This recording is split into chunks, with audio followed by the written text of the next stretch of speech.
नमस्कार और स्वागत है आप सभी का हमारे चैनल डार्क नाइट हॉन्टेड पर, जहां हम सुनाते हैं कुछ ऐसी कहानियां जो किसी को भी रूह तक दहला देने के लिए काफ़ी हैं।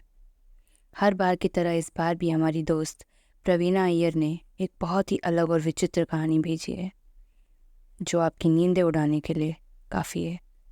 अगर आप चाहते हैं कि आपका नाम और कहानी हमारे चैनल पर आए तो अभी के अभी हमारे मेल पर अपनी कहानी भेजिए और जीतिए मौका चैनल पर अपना नाम देखने का। भावना एक दिन ऑफिस से घर वापस आ रही थी कि तभी उसने रेडियो सुनने का सोचा। ट्रैफिक काफ़ी लंबा था और उसे आज घर पहुंचने के लिए बहुत देर होने वाली थी। उसे याद आता है आज तो माता पिता भी उसके घर पे नहीं थे, वो दोनों वैष्णो देवी जो गए थे। उसका प्यारा कुत्ता रॉकी बेचारा भूखा होगा।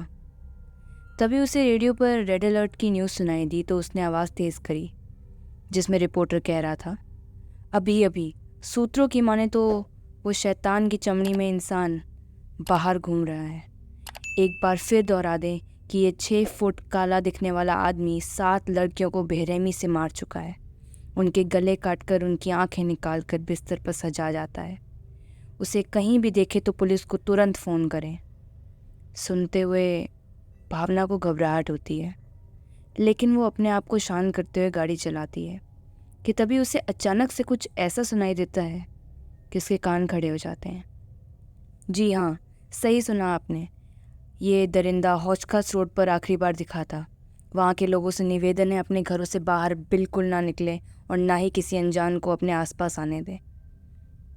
अपने इलाके का नाम सुनकर भावना के पैर ठंडे पड़ गए थे। उसे समझ नहीं आ रहा था क्या करे। किसी भी तरह घर पहुंची और फटाफट गाड़ी से भागकर अपने घर के अंदर जा रही थी। जैसे ही घर का दरवाज़ा खोल रही थी, अंदर से कुछ गिरने की आवाज़ आई। वो वहीं दरवाजे पर रुक गई। कोई दरवाजे पर नाखून खुरेद रहा था। उसे समझ में नहीं आया। उसने नीचे से झाँकने की कोशिश की तो कुछ तो हिल रहा था।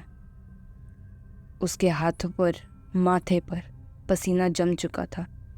उसने चीख कर कहा, अगर तुम अंदर हो तो मैं अभी पुलिस को बुला रही हूँ। तुम बचोगे नहीं, तुम कहीं नहीं जा सकते। और इतने में ही दूसरी तरफ से भौंकने की आवाज़ आई। भावना ने हंसते हुए चैन की सांस ली। अंदर गई तो देखा रॉकी दरवाजे पर आने के लिए कुछ सुनकर भाग कर आया था और इसी में शायद उससे कुछ गिर गया। उस रात को वह सभी दरवाजे खिड़कियां बंद करके सो जाती है, लेकिन एक खिड़की थी जिसका हैंडल टूट गया था जो बंद नहीं होती। अचानक एक टपकती आवाज़ से वो जाग गई। उसे लगा शायद खिड़की है जो बार बार बज रही है।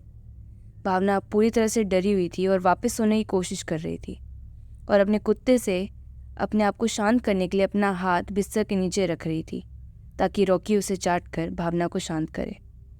जब से रॉकी आया है तब से भावना को जब भी डर लगता था रॉकी को हाथ चाटने के लिए दे देती थी। उससे वो शांत हो जाती थी। फिर से टपकने की आवाज़ जारी रहती है तो वो खड़ी होकर रसोई, बाथरूम और हर जगह नल की जांच करती है, लेकिन कुछ नहीं मिलता। उसे अचानक से एक छवि दिखाई देती है, मानो कोई हाथ में कुछ लेकर खड़ा हो।